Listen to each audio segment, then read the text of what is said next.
این پست رو سیو کن که کامل ترین رسیپی کوفته مجلسی و خوشمزه و البته مغز پخته. نکات خیلی مهمی رو توی ویدیو گفتم، پس تا انتهای ویدیو همراه هم باشین.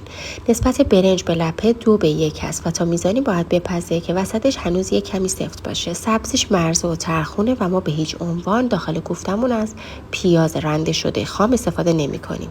لپه هم همونجوری که دیدید من 3 پارس بهش توی غذا ساز اینا زدم که اینجوری بشه که هم ظاهرش قشنگتر میشه هم اصلا زیر دندون نمیاد.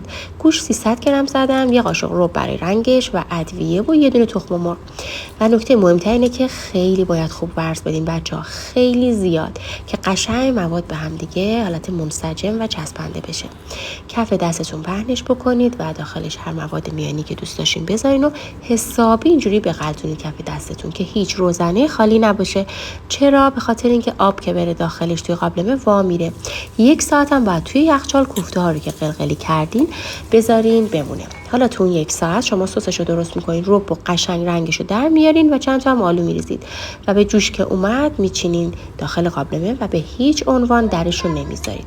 با احتیاط آب روش میریزید حین پخت و برمیدارین و سروش میکنین. من روش زعفرون و پسته هم ریختم.